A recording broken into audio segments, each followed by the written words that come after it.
Përshëndetje të gjithëve. Kur ishim fëmijë, periudha e reçelit ishte festë më vete në shtëpi.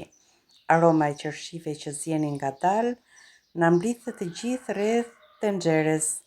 Sot vendosa ta sjell për ju këtë recetë, eksaktësisht me atë ngjyrën e rubinit dhe i ndar kokur më kokur. Fillojmë nga puna. Si e shikoni, këtu janë qershitë të pjekura mirë. Për mos t'i dëmtuar, unë do t'i heq përthamën me këtë që ja u heqim edhe ullinjve. I pastrojmë nga bishtat dhe vazhdojmë t'i heqin përthamën. Sigurisht që ka pak punë, por kënaqësia e një reçeli të mirë nuk të lodh. Duhet të rish kohë të gjatë këtu, ndaj unë po marr një karrige, t'u ulem dhe t'i pastroj me ngadalë.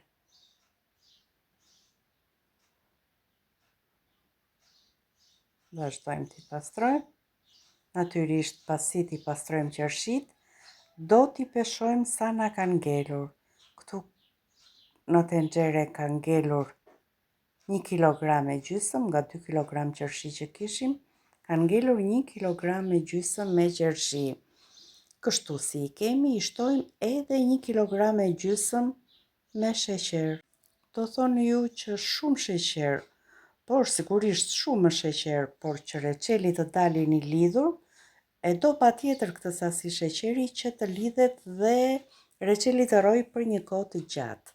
Pasi i kemi zjerë për 30 minuta, ka raste që formohet shkum, por ka dhe raste të tjera që nuk formohet fare shkum. Nëse krijon shkum, sigurisht që duhet pastruar. Unë e vura në zjarr të ulët derisa sheqeri shkriu plotësisht. Pa i shtuar as pak ujë, shikoni si është mbushur tenxheria plot me lëng. Vazhdojmë të pastrojmë shkumën. Në këtë moment unë do ta ngre pak temperaturën, por do t'ja vë kapakun sipër dhe jo të pusitur si e patëm në fillim. E kam zjerë për 2 orë në zjarr të mesëm, mund të themi, dhe nuk jam e bindur për trashësinë e sherbetit.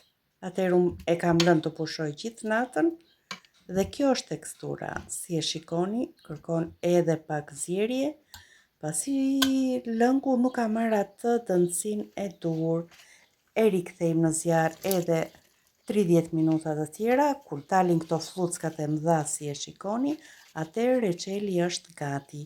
Unë i shtova lëngun e 1 limoni, i shtoj bollshëm gjethe borziloku, 2 bustina vanilje. Dhe kjo aromë për mua është fantastike. Ashtu si i kemi kavanozat të nxehtë, i lam të ziej 5 minuta së bashku që të aromatizohen. Dhe kështu të nxehtë si e kemi, i vendosim në kavanoza qelqi, natyrisht që kapakët duhet të jenë të rinj. Marrim garushtën, të djeg pak nga duart, por është shumë e rëndësishme vendosja e reçelit i nxehtë nëpër kavanoza. Kjo metodë nuk gabon kurrë dhe reçeli juaj do të qëndrojë i freskët me vite. Sigurisht nëse nuk e hani që javën e parë. Kush do ta provoj këtë fundjavë këtë reçel, më shkruani në komente dhe mos harroni të më bëni like dhe subscribe në kanalin tim në YouTube.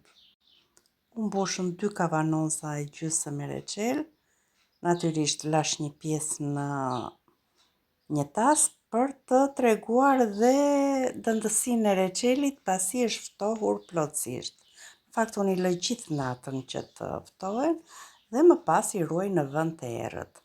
Është një reçel që mund ta konsumoni menjëherë sapo e përgatisni, por ron me vite.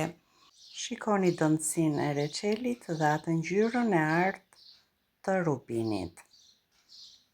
Qershitë nuk janë dëmtuar as pak dhe tekstura është kjo që shihni në video. Faleminderit që më ndiqni.